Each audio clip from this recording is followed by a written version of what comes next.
Anytime. My name is Myra Bruce LaRue, and I began teaching school in Orleans Parish in 1953, September. And my school that I was assigned to was Beauregard Junior High School, which is located on Canal Street.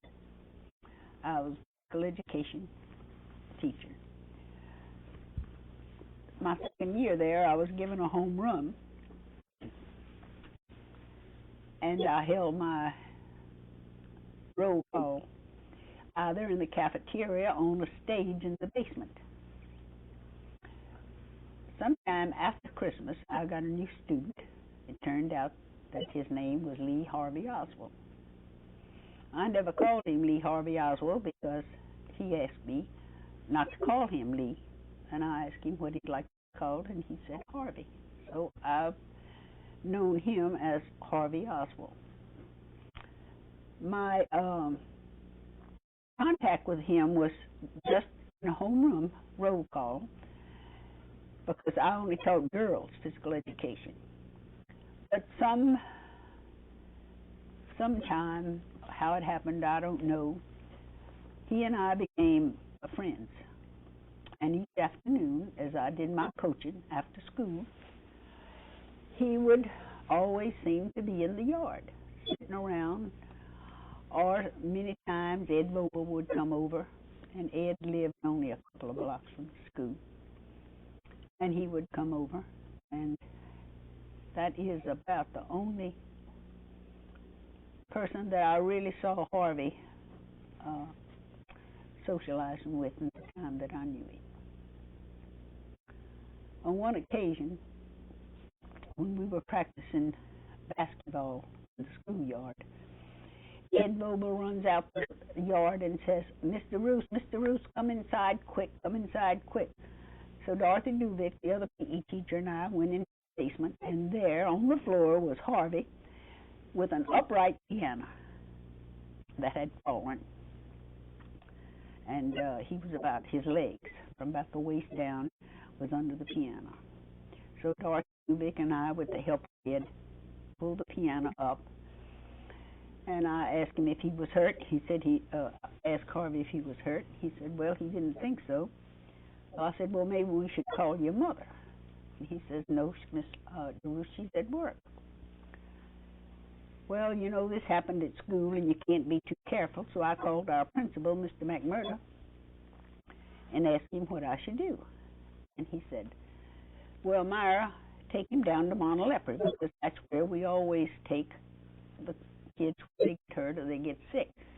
Well, Monteleopre Clinic is about a mile east of the school on Canal Street. So we got in the car, and I drove Harvey down, and they examined him, and they said he was fine. And it was getting dark, and it was a little after 5.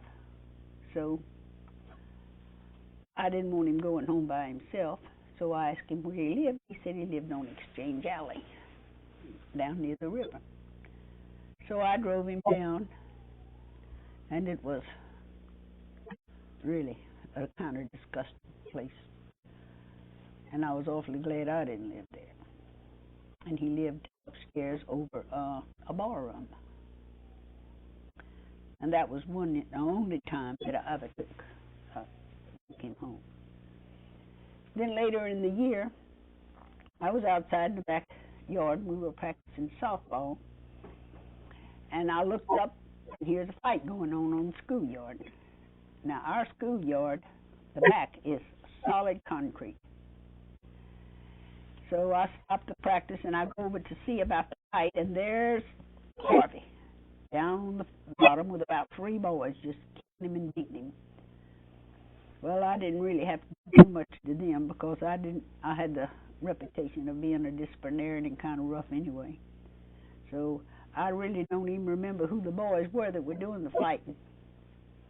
But he was bloodied up pretty good, so I brought him in the PE office and washed off his little scrapes and put on his Band-Aids. Was this in the back side of the school or the front side of the school? On the side of the school. Side of the school, east or west? East the west side. West close side. to the lake. Closest to the lake. And another thing about Harvey, I had to be to school at 8 o'clock, and Harvey was always at school when I got there, waiting for the door to open at 8 o'clock because the students could go into the library. And Harvey was always there, and he went to the library every day. Then in the afternoon, the library was open until 4 o'clock. School was out at 3:15. And that's where Harvey would go to the library to 4 o'clock, and when Miss Smith closed the library, then he would come downstairs, always carrying books. To me, this is my opinion, Harvey was a very quiet child. He did not have any friends. Ed Vogel, as I said, was the only friend that I knew him to have. He was a scrawny child. He seemed to be out of place with the other students. Beauregard Geographical District took in the lakefront, and most of the students were mid-class or above means. They dressed better than he did. They had more money than he did. They had more clothes than he did, and he just did not seem to fit in with kids. They didn't accept him, or he didn't accept them. I don't know, but he really was not a part of the student body. He was a loner. Whether I don't think it was by choice. The rest of the kids just didn't accept him. And he was a lonely kid. And that's really the reason why he was at school every day. He was lonely, and he really didn't have a great place to go home to. So I just put off going home as long as he could.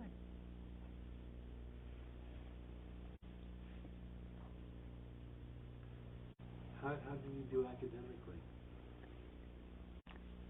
Well, he got all of his reports. Yes. I've got them, but I couldn't put my hands on them at this moment because he sent them to me. But he seemed to be an average student, if I remember. His attendance was good. He didn't have poor attendance. He had good attendance. You remember seeing him in the halls walking around? No, because there wasn't anything downstairs. I was downstairs all the time. I see. And you see, the classrooms on the second and third floor. And only downstairs was that basement, cafeteria, and the boys and girls dressing room for physical education. So I was never up on the second and third floor. Except to go to, in the morning, I had to go up the steps, go in the front door, and you have to sign in at the office. When did you have your homeroom? Year? 54. September 54. That's the only time you had a homeroom? No, it's 53, 54. Yeah. Only one. You worked at Beauregard for 3 years? 3 years. And in the middle year, the second year you were there, you had the homeroom. Mm-hmm. And he was in your homeroom class? Yes.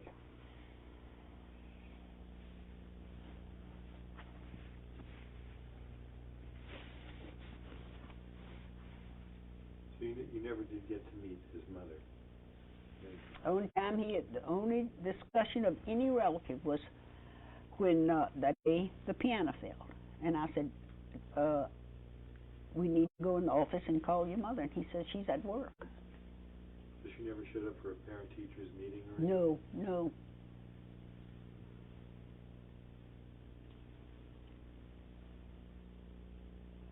He never talked about himself? Mm-mm. See, I told you, they couldn't have been in New York too long because if you're a teacher and you're really a teacher, you're very observant. You've got to be a teacher. You've got to be very observant. He talked just like all the rest of the kids in school. So he couldn't have been in New York long enough to pick up any kind of accent.